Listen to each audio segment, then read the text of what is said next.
I would like to thank the embassy, the consular, and all the staff here for hosting me for this event. In fact, I have been doing this over the years. In 2018, I was here physically visiting multiple universities and giving similar kind of talks. Now, after 3 years, I see that many of them I met during those visits are now joining IITs, and they come back and write to me saying that, that was one talk that you gave where we could understand many things which we did not know before. So I think my purpose of doing this is to tell you what is happening and why you want to come back. And if you decide to come back, what are the ways that you can do that effectively. So that's what I will be primarily talking about. So feel free to interact with me and feel free to write to me if you have any questions or any sort of issues about that. And research and teaching opportunities in India. That's the title of the presentation. And I will, since I have been interacting with a large number of such aspirants in various countries, so my talk is essentially at the end of my talk, you should be able to, answer yourselves some of these questions, like why come to India, because one thing you also need to realize is IITs are no longer, restricted to recruit only Indians or Indian origin people. We can even, recruit any national. So we are that way international now in the true sense of the word. So you don't need to be Indian or Indian origin. So if you know your friends who are interested to, come to India and work there, it's also an opportunity for them. And also the national education policy. Sometimes you also call it the new education policy, and that's also something I will talk about. Let me use the mouse here. Is it okay? Highlighter. Surya, where is the mouse option? You just want to use the mouse around that? No, that's okay. I think it's all right. I will just use this. So, what is the new or national education policy? And then, this is also one question that many people ask: why is it that not a single Indian institution is among the top 100? And is it because we don't do good quality research? What is wrong with Indian institutions? Do I want to build my career in an institution which is not well ranked internationally? Rather, should I continue here? So I think this is one question that I keep answering very often. And another issue that people ask is there sufficient research funding available in India? If I come back, will I be restricted in terms of funds? Can I raise enough money for my research? That's also one thing that many people have apprehensions on. And do IIT faculty spend a lot of time on teaching? Now, if I come back, do you guys make me only teach, that I hardly have any time for my research? So what is the typical kind of a teaching load in IIT? People usually think that in IISc that's not true. In IISc people spend a lot of time on research, but in IITs a lot of undergraduate teaching is involved. That's also one kind of a view that many people have. So I will also answer that. And what are the faculty salaries? Do I get enough money to have a comfortable life when I am coming back from US? Am I unnecessarily subjecting my family to all the hardships when it comes to having a decent kind of a life there? So I think that's also one question that many people have. And do IITs give enough startup grants? How do I start my career? So that's also one question that many people have. And also, how do I apply? Many people also have expressed that thing. Where do I start? If I want to come back, do I meet some faculty member, write to director, write to dean? How do I do that? And also, what is happening overall in our leading institutions in India? How are they changing? I can talk about this with respect to IIT Delhi, because that's where I have been for the past 6 years. Last 6 years as a director, so I can tell you my own personal experiences on that. And so these are the questions that I will answer. And if you have any more questions, you can of course put them in the chat box. After the end of my talk, we can even discuss that. And if you look at the Indian higher education system, I think this particular thing is here. What you see here is the institutions of national importance. I think this was supposed to be a highlighter. Here something happened there. So the institutions of national importance, we have 135. These are the ones where IITs, IISs, IIMs, all of them come under. Even the central universities come here. And then the other institutions are overall, the central universities are not part of this. The IITs, the institutes like other institutions I mentioned, but there are a total of over 1,000 institutions in the country. And this is, I've taken it from reliable data. So this is the current numbers. And if you look at the number of students who are there in these institutions, and this is again the gender-wise enrollment. One of the misconceptions is not enough women in our universities. It's mostly men in the higher education, which is not really true.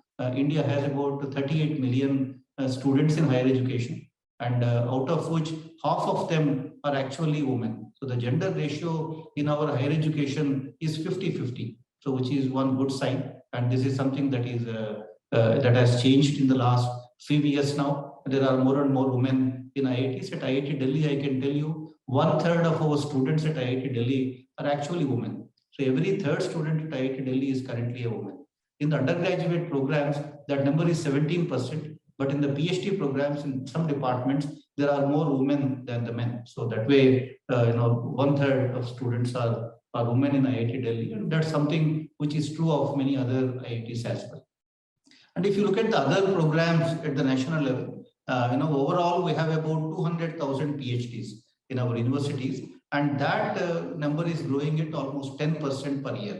So this is how this is the PhD data. When you talk about the research career, I think this is going to be your major resource, and there is a very healthy growth for the PhDs in our institutions.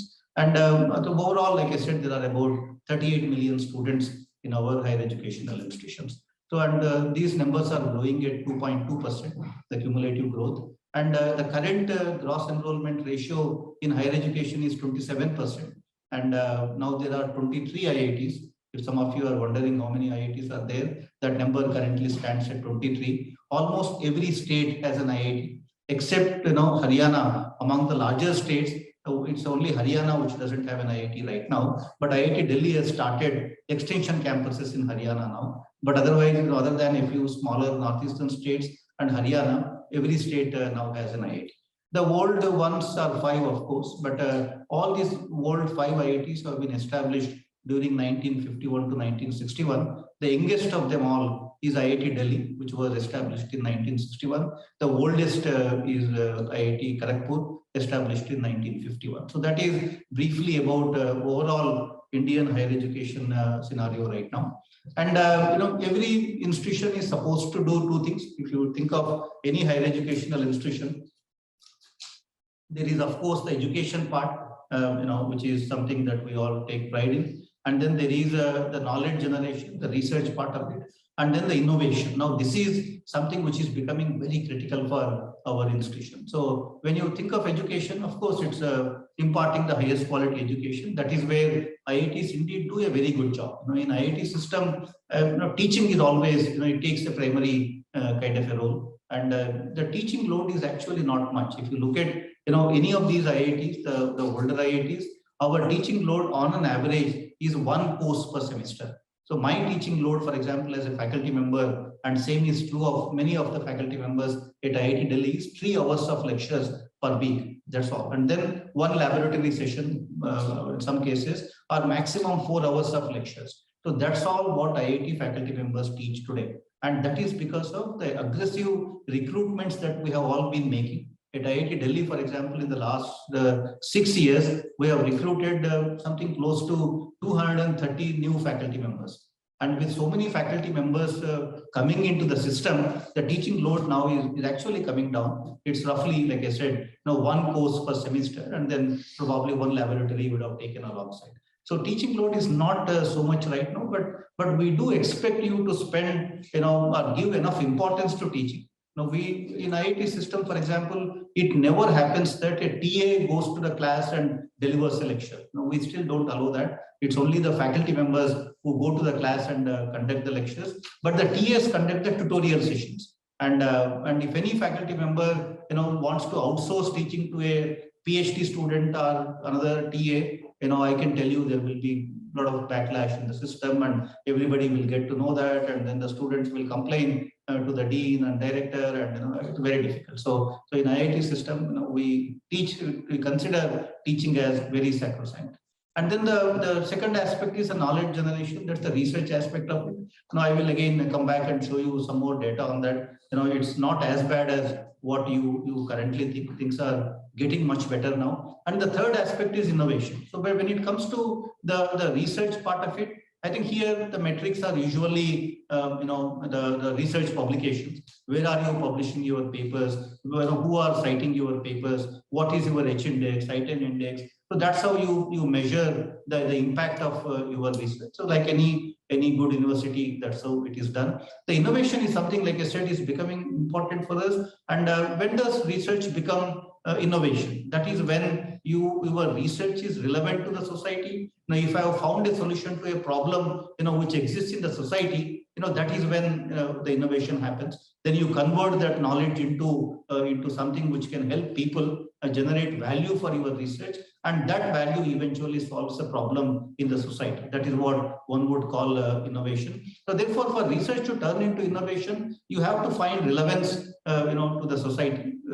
If you are solving air quality in London, that is research. But if you are solving air quality, understand air quality problems in Delhi, and then try to develop ways to address that, that is innovation. So that is how we look at things in that context. And delivery is also important. You might have done great research, build prototypes, but finally, if you are not able to get it out into the society, if not enough people are making use of what you have done, then it still remains research. You would have gone one step ahead, but it doesn't still help the people. So now these days, all of us are being, in a way, asked to do more and more of innovation. Solve the problems in the society. So I think if you see, that is a new trend that is emerging. In fact, even filing patents, which is a measure of innovation in IITs. If you look at IIT Delhi in 2015-16 or 2014-15, we were filing maybe 10 patents, 15 patents per year. But now, if you look at IIT Delhi in 2021, despite COVID, IIT Delhi filed something like 163 patents in 2021 alone. So from 10-15 patents to 160, 170 patents per year, that is how things are transforming now. In a matter of 5 years, something like 10 times more patents are being filed from these institutions now. So I think this is now a new trend that is emerging, and there is a lot of awareness about patenting, why you need to patent. So those things are also now being made aware of, and as a result, things are indeed looking pretty good. I think what are the expectations from a faculty member? If you ask me or ask anyone who has been doing that part of it in the country, build careers. That is our major job. Expand the boundaries of knowledge. I think you do research, and at the end of the day, solve problems. I think if you see problems in the society,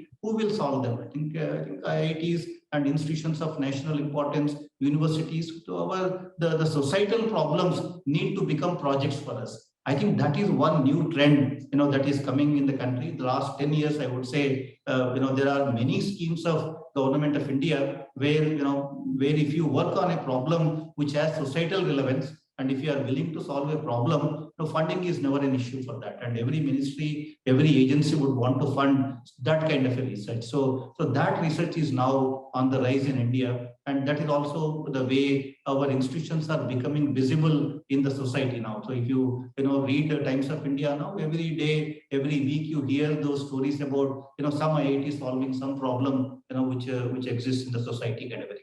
This is a new trend for academic institutions in the country. The educational philosophy, particularly in IITs, is as a teacher, the goal must be to produce students who are better than us. That's how all teachers need to function. And our education always has been transformational. A student, when he or she comes to the institute, and by the time they graduate, you would see a complete transformation. And recently, for example, a parent came to me and said, "Sir, I admitted my son in this institute. My other son went to another university, and after 4 years, the mother tells me, 'What have you done to my child? My child, I cannot even recognize my child anymore,' and completely transformed." And I think that is what IIT education is all about, and that we want to retain as much as possible.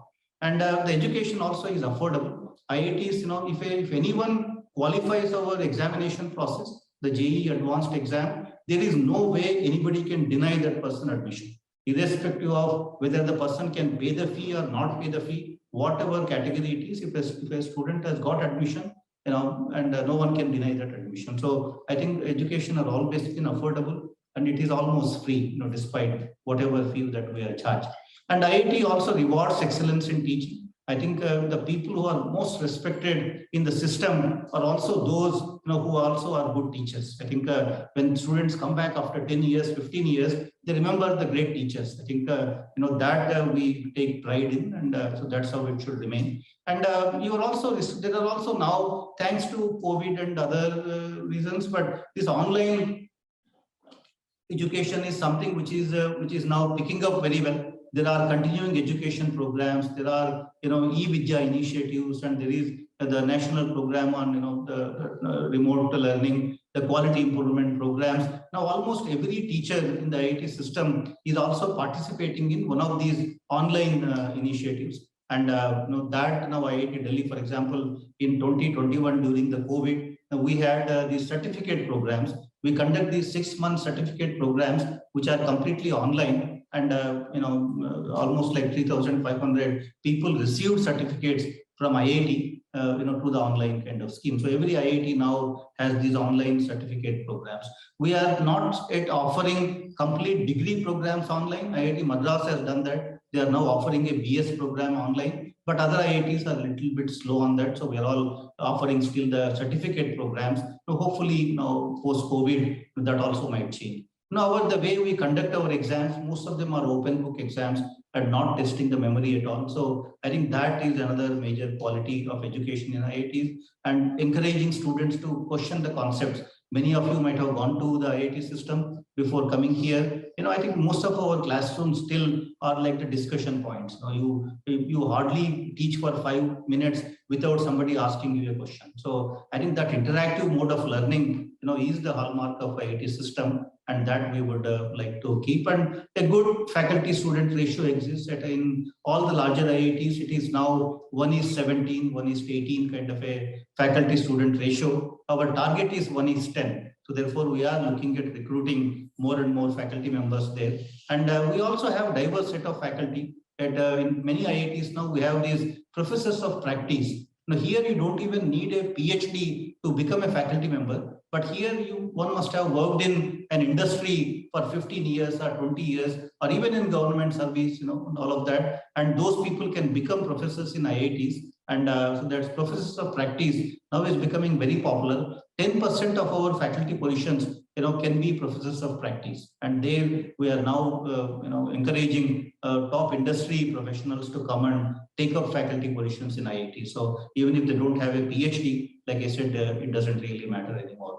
And we in IIT system treat students with respect and develop empathy. And curriculum is also very regularly updated. To start a new course in IIT Delhi, I can tell you it takes about 3 to 6 months. 3 to 6 months, you can float a new course, and then from next year onwards, it will appear in the curriculum as a new course, which you could have started. So that's all what it takes to start a new course. In 3 months, depending on when the Senate meetings happen, how frequently they happen. So it takes that's only time frame that you need to count in. But otherwise, in 3 to 6 months, you can float a completely different course, which you would like to teach. So that flexibility exists in the IIT system, and IITs that we have complete academic autonomy. So nobody tells us what we should do or should not do. It's entirely the faculty-driven kind of a problems.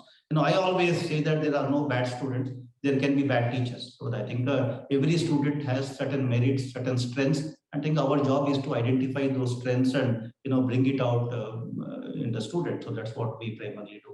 So education part is that, and then the research part of it. If you look at this is what I have recently compiled. This is the data Scopus 2022. Just a month ago, I was looking at how is India doing in different technologies. So this is hard Scopus data. There is no perception or anything here. So I just picked up certain areas which are like biotechnology, nanotechnology, material science, artificial AI, ML, quantum technologies and sensors. You can also look up this data in Scopus. Anyone can do that. Now, what is India's ranking right now? India ranks, in biotechnology, we rank 6th in the world. In nanotechnology, we rank 3rd in the world. In material science, 8th. In AI ML, we rank 3rd right now. In quantum, 6th. In sensors, 5th. So I think, and also this is what the ranking, the countries which are ahead of us are basically these countries. And so overall, we are doing pretty well, when it comes to research. It is not that, everything happens here and nothing happens anywhere else kind of a thing. So that is one thing. And this has also been a recent phenomenon. I just showing one curve here, there I could have shown many more such data. Look at then the sensors kind of a thing, and are the citations. Sometimes people ask the question, we are publishing papers, but are enough people citing that? You can also look at it in this chart from the H index. H index is a metric of how many people are citing your papers. We are doing pretty well, even in terms of H index. So the papers that we write from India, people are indeed reading them and citing them. And this is the kind of a exponential growth that we are seeing in the research. The fall that you see is because of COVID, that we couldn't have done anything. But this exponential growth has started happening from 2010 onwards. That is a time frame when things have started to grow exponentially in terms of the quantity of publications and even the quality of research that we do. I think both of them have been seeing an exponential growth for the past 1 decade or so. So I think we need to retain that kind of a momentum, and that is where we hope to see many of you come and then contribute to these success stories.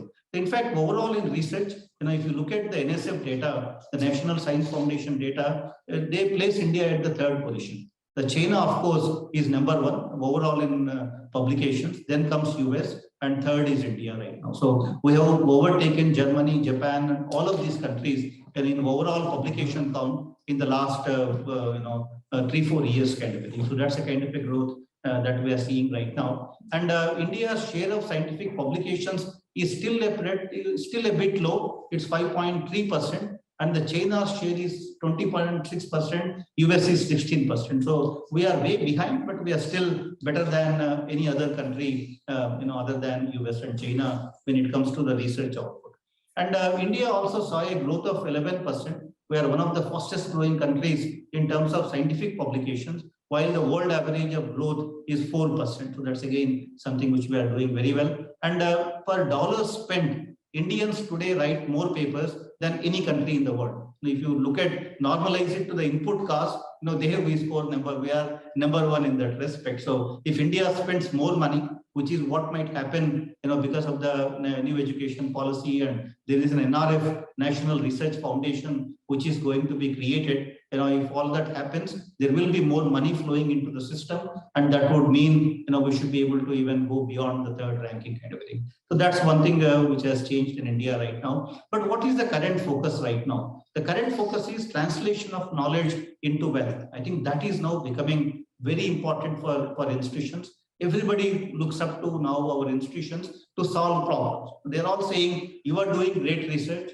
data shows that, but what is the impact of that research in addressing the issues in the society? I think that is where now it's a new era for all our institutions. That is where patenting has become very important. But one good thing that has also happened in the last few years is the startups.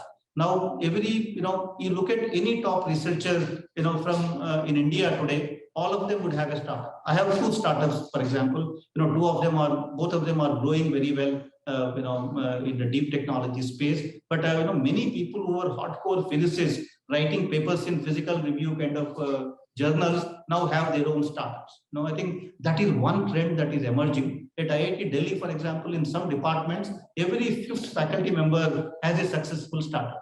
I think that is one change now that is sweeping the country today in terms of startups, and all of us are into that. And students, even at IIT Delhi, when we recently did a survey, every 2nd student wants to become an entrepreneur. They don't want to work for anyone for a longer period of time. Initially, they might take up a job, but I think 5 years, 10 years down the line, they all want to have their own startups. And IIT Delhi, among the alumni, we have 22 unicorn founders. And so these guys come and interact with faculty, students, and we have created enough avenues for them to interact with the institute students and faculty. And now that's one major thing that is happening in the country. And therefore, there is still a huge scope for improving on the innovation front. All those unicorns, I recently posted on my social media the 100 unicorns that we have. You see that not all of them are none of them, in fact, is a product-based unicorn. They are all e-commerce or aggregation kind of a model and those sort of models. But real deep technology-based product-oriented unicorn, so we yet to see the coming out of institutions now, and that is where I hope to see more of you and many of us doing that in the country. We need to create those unicorns in the deep technology space, in nanotechnology, biotechnology, that sort of thing. I hope will happen sooner or later. And so that is where, as I was saying, the societal problems becoming projects in our higher educational institutions. This is a trend right now, and a lot of funding is currently available for people to do that kind of research. If you look at my own personal journey, I would also, like all of you, and whatever I have done, in the last, I went back to India in 1998, and I was before that I was at U.C.L.A. as a postdoc, and I after my masters from IIT Bombay, I went to Germany for my PhD, and then I went to U.C.L.A. After doing 2 years of postdoc, then I went back to IIT Bombay to join as a faculty member. I think the reason I put my own personal story is, I am like any of you. If I could do that, and now given the increased levels of funding, the better ecosystem that exists, many of you should even be able to do that better than me. And then we also, one of the things I also did was I always maintained close contact with institutions abroad. I every year in the summer for a month or two, I used to spend time in a university outside. And then those 2 months I would make new contacts and then new collaborations, and that Indian system allows, because every faculty member in our institutions is given money to travel abroad. You receive 3 lakh rupees every 3 years, and that money you can use to travel anywhere. And in addition to that, if you have an industry project, and of course you can travel as many times as you want. There are people who travel every 2 months, to some country. And so if you have your own research funding, you can do whatever you want with it. But if you are expecting IIT to fund you, you receive 3 lakh rupees every 3 years. That's the money that you can use, the way you want. And so I also, one thing which I did very successfully was, the impact happened through bringing multiple institutions together and creating these nanoelectronic centers. So that is where the government of India has been very helpful, and I have always been locally engaged with the problems there and also globally networked. I always believe, this is a model that we need to follow. If you are working out of India, you come back and you forget everything that's happening outside. That won't take you too far. I think you need to work on local problems, but there are multiple avenues now to interact with faculty in these countries. I can name at least 3, such programs now. There is a Spark program by MHRD. There is a Vajra program by Department of Science and Technology, and there is a GYAN program by Ministry of Education. So through all these programs, you can actually connect with faculty members here. You can invite them. They can become part of your group, and all of that can be done. And innovation and entrepreneurship now are the new buzzwords in the country. And I have been doing this kind of work almost for the past decade or so. So some of these, I worked for 10 years, with Indian funding completely, totally Indian technology, and protected by both US and European patents. And then I started a company in 2011. Now we market this explosive detector. Now, if you next time when you visit Delhi airport, you will actually see this explosive detector in operation at the airport. Actually, Delhi airport will be screening people for explosives using this technology. And this is a completely disruptive technology. If you search nano sniffer on the web, you will actually get more details about that. But the point I'm making is that sort of research is possible. It took me 10 years to actually develop the technology and bring it to an airport. But maybe in the US, you would have needed 50 times more funding for doing the same thing, and maybe you would have done it in a matter of 6 or 7 years. But at the end of the day, that ecosystem now is becoming available. That sort of funding is available from private investors for such deep technology kind of areas. Another company that I have, Soil Sense, which works in the agricultural technology space, and there are at least 140 installations of soil sense systems. This is a complete health monitoring for the soil. It measures nitrates, phosphate, potassium. It also measures all the weather parameters, and it can help in the irrigation to save water. But we are also using AI/ML technologies here to predict the soil, the disease for a particular crop based on the data and based on all of these kinds of parameters now. So this has already seen 140 installations in the country. We were able to successfully raise funding again from private investors and all that. So this sort of research is possible right now. And each one of these, for example, the first project of mine to reach the market has taken me 10 years. But this particular thing in 5 years, we were actually able to develop it and start a company and get it out into the market. So things are getting better now if you are looking at working in that mode. And this technology was launched by the Honorable Minister of Education, the previous Minister of Education, Dr. Nishan Pokhriyalji, and he launched it. And then like I said, it's now getting into airports in India and all of that. And we're also beginning to export that. And so therefore, one thing is we were able to raise, since the time I went back to India, we started these nanoelectronics programs. We started them in 2006, 2007 timeframe. We received 1,050 crores from Ministry of Electronics and Information Technology, Department of Science and Technology, and we created these 7 centers in different IITs, and which are nanoelectronic centers. The names, somewhere we call it Center of Excellence for Nanoelectronics. In another place, you will call Center of Excellence for Nanotechnology. But all of them came through, a program that we initiated for the nanoelectronics kind of an activity. And that sort of funding is possible. And when in 2006, when I received this grant, we received 100 crores from the ministry as a joint project between IIT Bombay and IISc Bangalore. So I think if you have an idea, if you can convince the right people, that sort of large investments were possible. And when I got this project, I was a very young, I became a professor in 2005. And I was given that kind of money, to initiate such sort of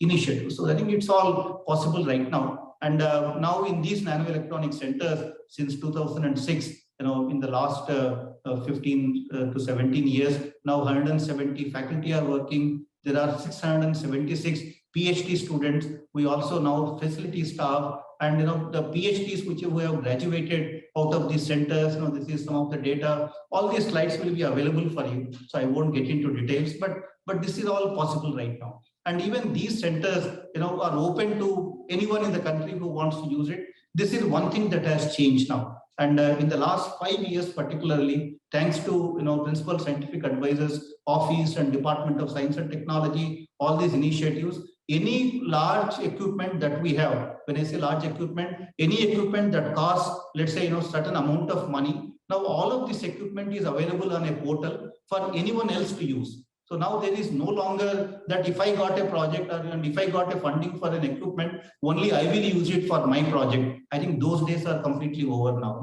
Now there is a lot of democratization of these facilities, and anyone in the country can use them.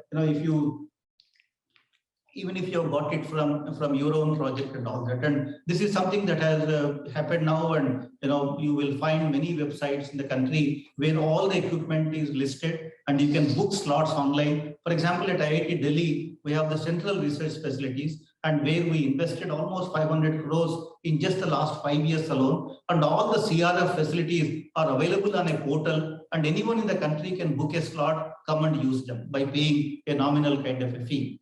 So this is one new thing that is happening. And in these centers, with over 1,000 crores of funding we received, all of these are the activities which are happening in these 7 institutes. And we are now trying to expand, this further. And this is also one of the reasons why India is ranked 3rd in the world right now for nanotechnology research. And there was an article in an IEEE journal on India's rise in nanoelectronics research. And thanks to this, now the semiconductor manufacturing and all those news that you are hearing, the roots for that lie in this nanoelectronics research that we initiated in 2006, 2007. I think this is a kind of a visible impact you can make in the system. And these are all some of the prototypes and technology transfers out of these centers. This is again becoming very important, and those days are gone where when you receive this large amount of funding, $10 million, $20 million of funding, no one is happy if you just show a list of publications. I think that is not the way you can convince anyone to continue with those projects.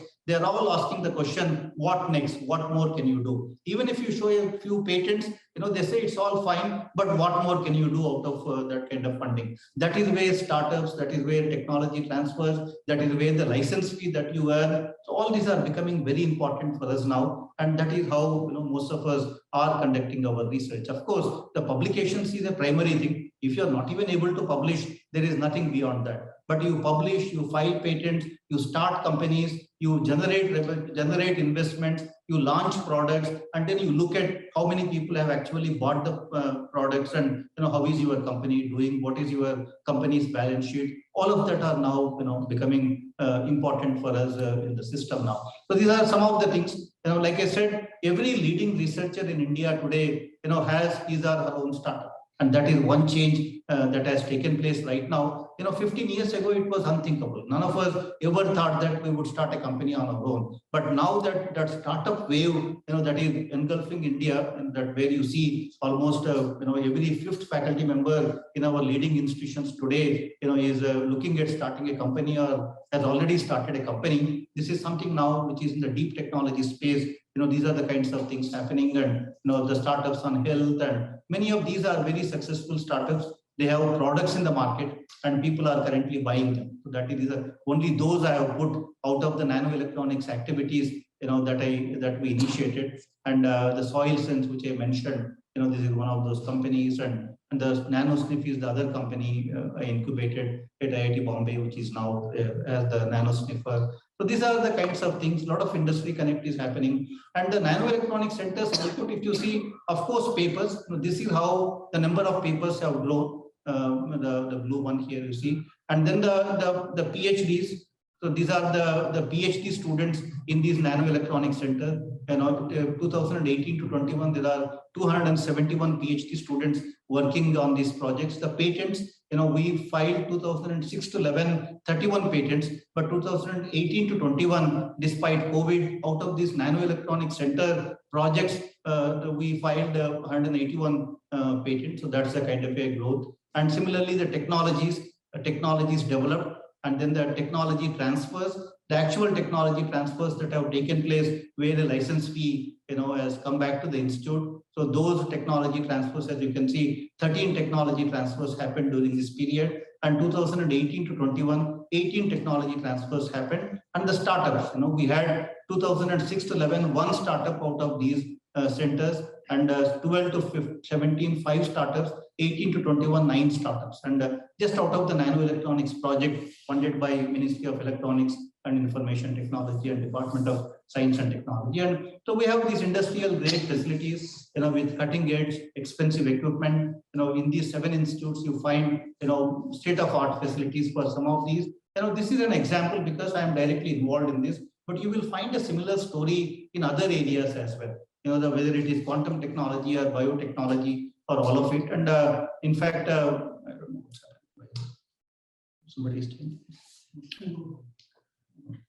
Oh, it's not staying there. But I just wanted to show the picture of President Biden and our Honorable Prime Minister Modi visiting these centers. They both were here in the centers. So NEP, you also know about the national education policy. So like I said, a lot of changes are taking place. And one of the things that I told you, how the NEP will impact these institutions. That is this slide. When NEP is implemented, which is now the implementation which is happening. In fact, it's being monitored at the highest level, and Prime Minister himself, is now driving. PMO is driving some of these initiatives when it comes to NEP implementation. I think one of the things is from a fragmented higher education system to multidisciplinary universities. For example, if you see in India, we have a fragmented higher education system. If you want to do engineering, you go to IITs, medicine, AIIMS, management, you go to IIMs, and pharmacy, you go to NIPERS. I think that is now going to change. Now, as part of NEP, if you have noticed, IIT Kharagpur has started a medical school now on the campus.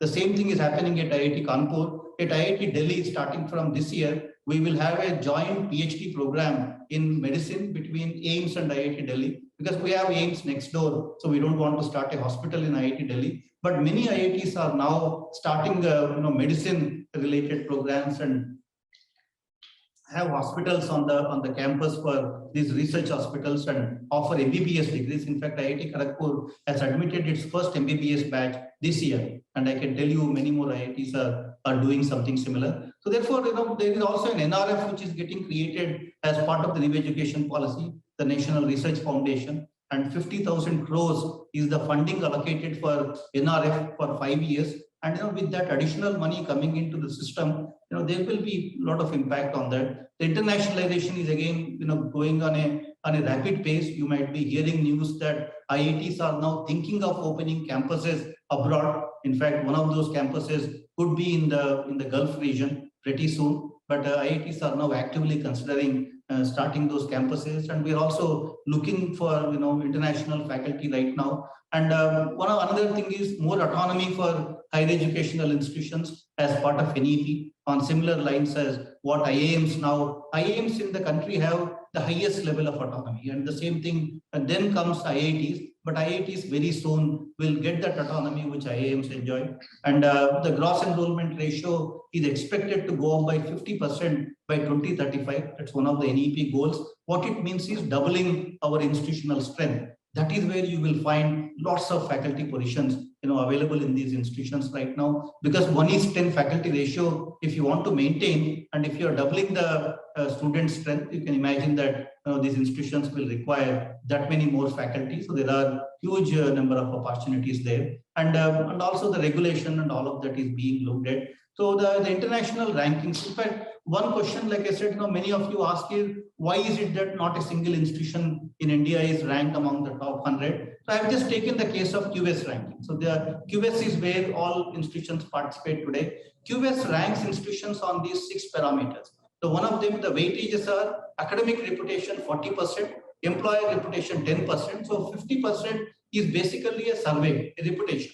And this is a perception factor. So 50% of ranking in QS is based on a perception. So which is not a, you basically ask somebody in Japan, which one do you think is the best university in the world? The person is supposed to go to a website and then use a drop-down menu and pick up IIT Delhi as the best institute in the world. We know that it's not going to happen. So therefore, the reputation is one parameter where there is 50% kind of weightage. The faculty-student ratio, it's a hard number. This is a number that we provide to QS, how many faculty we have. It has 20% weightage. For reputation, we have no inputs given to them. They do it on their own. And then the citations per faculty, they take it from Elsevier, again Scopus. So that has 20% weightage. So this is again a hard number. So this is based on the actual work that you do. The proportion of international students, this is again a number that we provide, that we have this many students. Proportion of international faculty, again a number that we provide to QS. So out of this, the 50% of these points,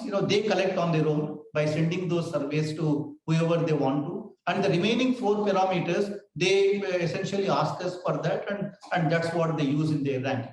Now I have taken 3 institutions here. One is IIT Delhi, which is ranked at 185, the IISc, which is ranked at 186, and a 50th ranked university in Europe, a Western university. Now on these 6 parameters, if you see, how do we rank? Now on the academic reputation part, out of 100 marks, we get 45 marks. IIT Delhi gets 45, IISc gets 34. So according to QS, IISc is seen as inferior to IIT Delhi. Now who have they asked is a different question, but this is what their ranking shows. And this 50th ranked university gets 84 marks out of 100 because it's in a developed country and it is supposed to be good academic. Now the faculty student ratio, we don't have enough faculty. So we at IIT Delhi today, we can recruit 300 more faculty if they are available. but we don't find them. So therefore, those positions are vacant. We get 30 marks out of 100. IIC gets 48 marks out of 100, but this university gets 94 marks out of 100. One mistake we also do here is in IIT system, a faculty member is somebody who is actually a professor, who goes and teaches, who conducts research. Only those we consider as faculty members. But in many of these universities, they even show the graduate students as faculty because they, after all, go to the class and teach. Therefore, they are also counted as faculty in many of these places. But IITs are very faithful when it comes to providing this data. We don't cheat at all. And the citations per faculty is the actual number they get from Scopus. IIT Delhi gets 70 out of 100 marks. IIC gets 100 out of 100. And 100, there are only 6 institutions in the world which actually receive 100 out of 100 score for the citations from Scopus. What is this 50th ranked university citation score? 27. So they get 27 out of 100 when it comes to research impact. So therefore, it is not because of poor quality research that we are ranked low. It is basically, as you can see here, this is one thing which makes a huge difference when it comes to ranking. In research, we are indeed doing pretty well compared to what you call this 50th rank. Now, employer reputation is again a survey, 10% weightage for that. IIT Delhi, our employers think we produce the best graduates, we get 70. IISc employers think, give them just 20 out of 100 marks for whatever reason it is. And then the 50th ranked university gets 97 marks. And the international students, we get 1.2 marks out of 100, whereas this university gets 91 out of 100. We get 1.7 out of 100. This university gets 56 out of 100. So now this is the actual story of ranking. So now you can make your own judgments why Indian institutions are ranked low and what we need to do. So we need to basically improve our perception. So how do we improve our perception? And I think that is where one can debate, discuss, what all we need to do. That is where, in fact, embassies also, are playing a role. We are becoming more and more aware of this problem. So the visibility is also improving, but this is something that needs to happen now. So the internationalization also needs to happen. We need to recruit more international faculty, students, and all of that. But that is a fact of life. And so that is what it is. And also there are, if you look at it, there are 5 areas where India has announced $1 billion mission.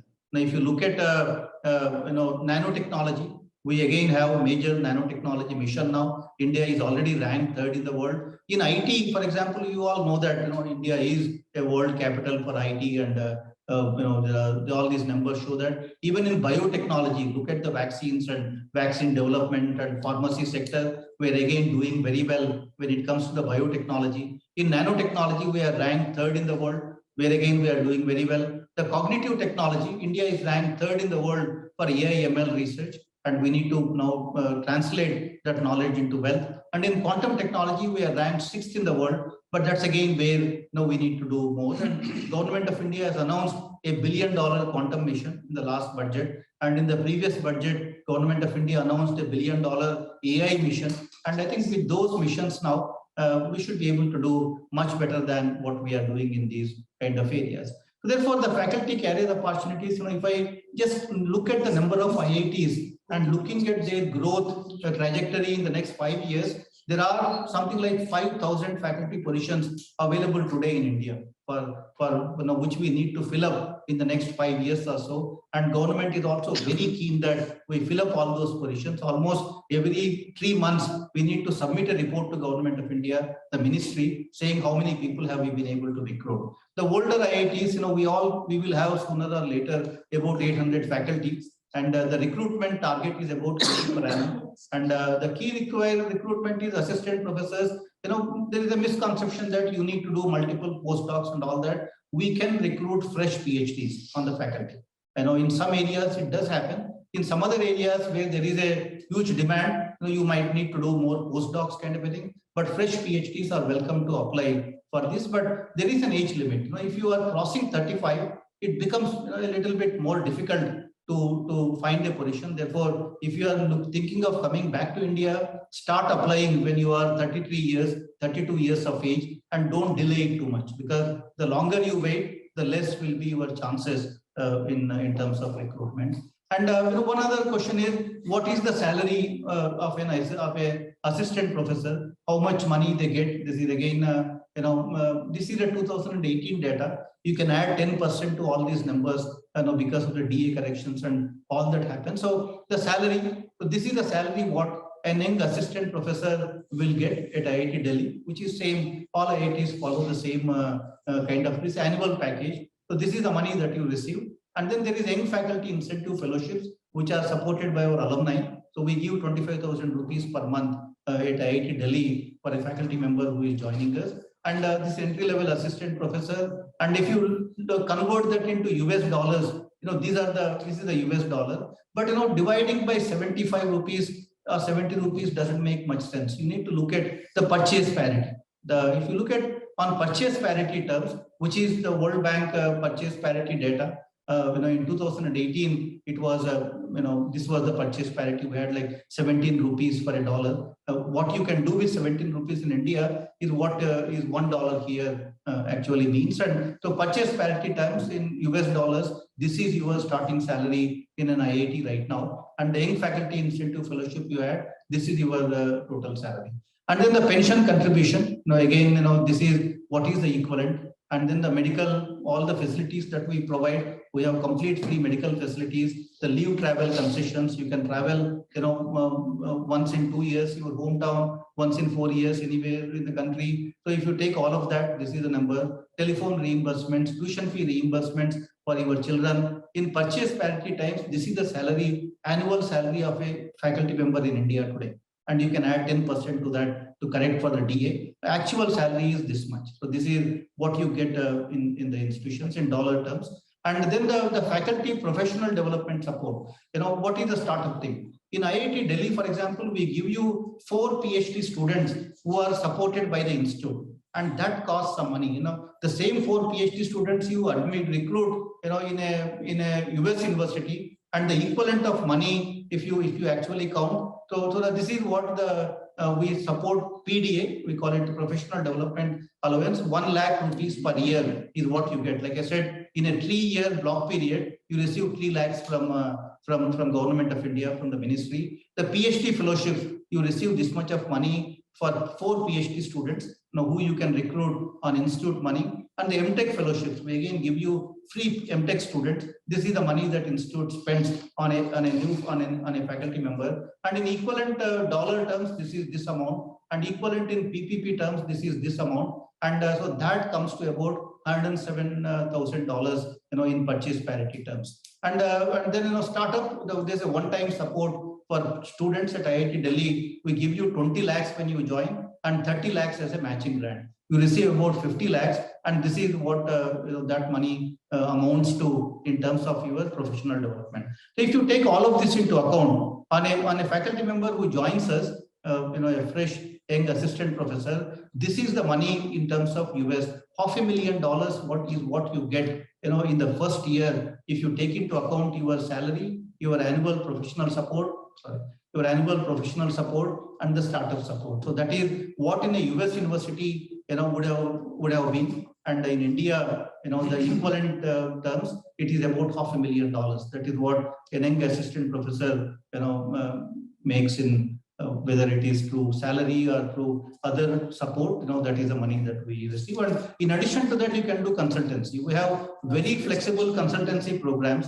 And we allow you to 1 day in a week, you can do whatever you want. If Microsoft hires you for that 1 day a week and willing to pay you 50 lakh rupees per month, IITs will not have any issue. We only take some percentage of that money, but you can do consultancy and earn. If you're smart, you make money. And that's how the whole system works like here. And in fact, we encourage that. We encourage faculty to do consultancy. That 1 day a week, we want them to actually spend time on things which are different. So these are some of the things, and I will skip. We should close now. No, we will take other questions. That's right. Yeah. So there are, this is like IITs are becoming more like the idea factories, and we are now diversifying. At IIT Delhi, for example, we recruited over 225 new faculty in the last 5 years. And so that's a kind of a growth. Every year we are recruiting about 40 to 50 faculty members right now in older IITs, and so that's one thing that has changed. And even during the COVID time, if you just look at IIT Delhi, all these technologies have come out of it. We had the world's most affordable RT-PCR kit, and we had the antigen kit, a 50 rupee antigen kit, and we filed 153 patents in during the peak of COVID time, the 2020. So that is the depth of the research and talent that exists in these institutions, and that are the kind of things that are happening. My last slide, therefore, I call India equal to opportunities. And a lot has changed in Indian academic institutions, and a lot is changing. And our higher educational institutions are now, the innovation is driving a lot of growth that is happening there. And a lot of research is happening in Indian academia right now, as I've shown you from that Scopus data. The local R&D for product development is becoming essential. And you can do high quality research and also make it relevant for India. There are lots of Government of India initiatives for startups now. If you start a company, you can receive a lot of grants from Government of India. So I think the creativity is very essential now to be known as a good faculty member in our institutions. And I think to make a successful career in India, I think these are the 3 P's: the passion, patience, and perseverance. You can you don't have any limitations after that. A lot of things can be done from Indian institutions. I'll stop here. Thank you very much. I think I'm sorry. Thank you, Professor Rao. I will now request our Counselor of Science and Technology, Dhananjay, to ask the questions which our viewers are asking, and also some of the students here, they may have questions. Thank you very much for coming, listening, and your attention.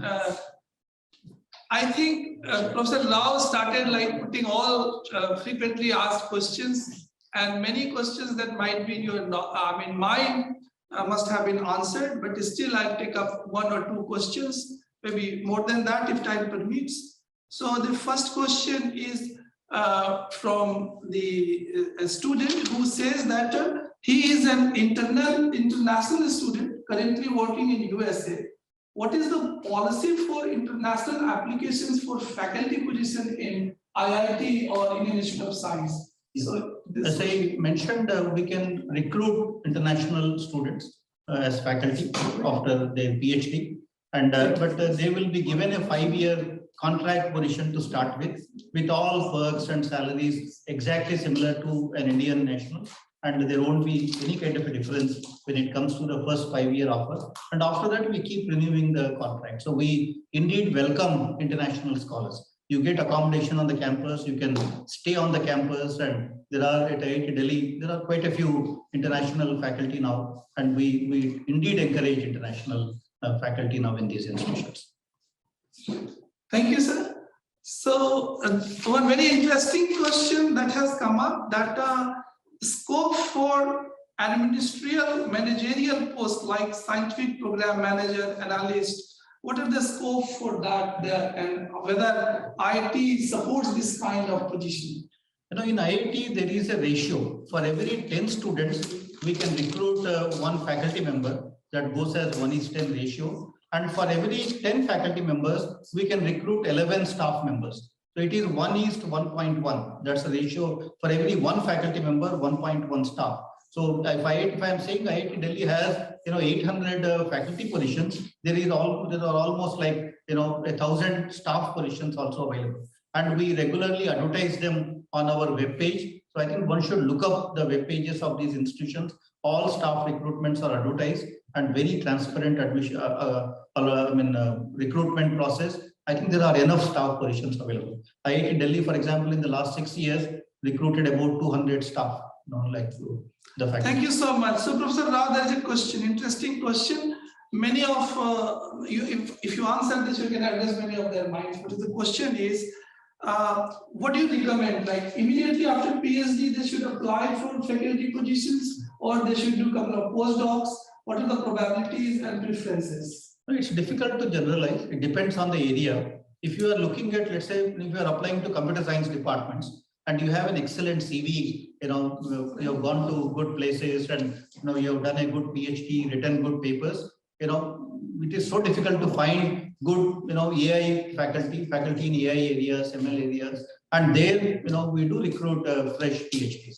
In fact, we have even made offers where the PhD defense is 1 month away, but we were able to even almost make an offer. So I think in those areas, it is one way I encourage you to apply, and it is possible. But in some areas like material science, for example, there is a huge demand, huge number of people who apply to in some of these areas, and there it's good to do a few postdocs and improve your CV, write a few more papers, because publications count a lot towards the recruitment process. So in areas like material science sort of areas, even physics, chemistry, there I think without a postdoc experience, at least couple of postdoc experiences, it will be difficult to find a position. So it is area specific in a way. Thank you very much, sir. So one interesting question that you yourself mentioned in your slide, that how a person becomes a faculty in IIT Delhi without PhD. Say, for example, the practice of professor of practice that you started.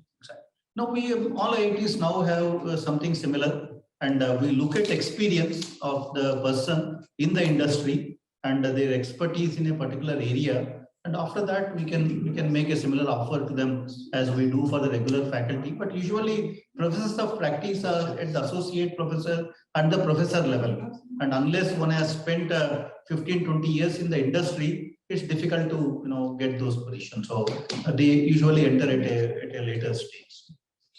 But those positions are very much available, and 10% of our faculty strength can be professors of practice without a PhD. Thank you so much, sir. So we are exhausted with the time, and I think this kind of information, what Professor Rao today shared with you, you may contact our educational counselor, Anshu. Most of the things will be available, and that can be useful for all of you. So now, I think, Anshu, I just want you to wrap up the things in the interest of time.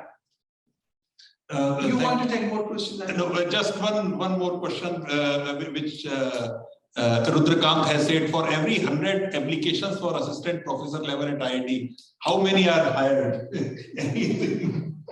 It depends on the department again. I mean, in computer science, it's very tough to find good people. In some areas, there are lots of applications. So it's very difficult to generalize. But if you overall at the institute level, looking at the number of applications, there are 3 stages to hiring. The first stage is, the shortlisting based on your qualifications and all that. The second stage is where you go to the institute and make a presentation to all the faculty.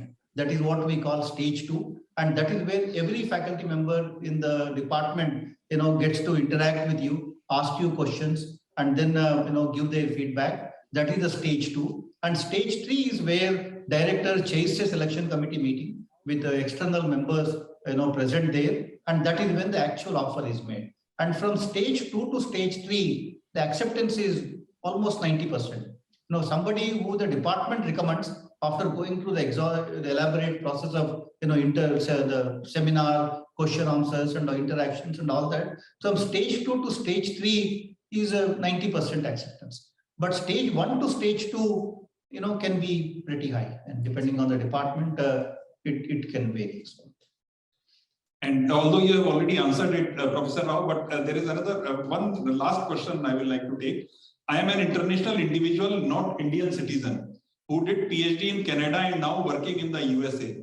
I was wondering, what is the policy for international applicants for faculty positions in IITs? You are most welcome. All the process is online. If you go for IIT Delhi, for example, we just go to the IIT Delhi website, you put in your application on the online portal, and you can choose all the departments. There are like 31 department centers at IIT Delhi. You can, in the drop-down menu, you can choose whichever centers, departments you want to apply, and then the process starts. So everything is online, and we have 2 rounds of selections. In a year, we conduct interviews for all the departments once every 6 months. So, within 6 months, one should be able to, finalize the recruitment process. So, but we in fact encourage international scholars to apply, and we have enough positions available. So with this, we come to the end of today's interaction. On behalf of Embassy of India, it is my privilege to thank Professor Rao and all the students who participated in today's important interaction. I am sure that this will provide you all a valuable guidance on career options. I would also like to thank my embassy colleagues for being present in the interaction today. Thanks are also due to my colleagues who worked behind the scenes to make sure that the program is conducted in a smooth manner. Thank you. Thank you. Thank you very much. Thank you.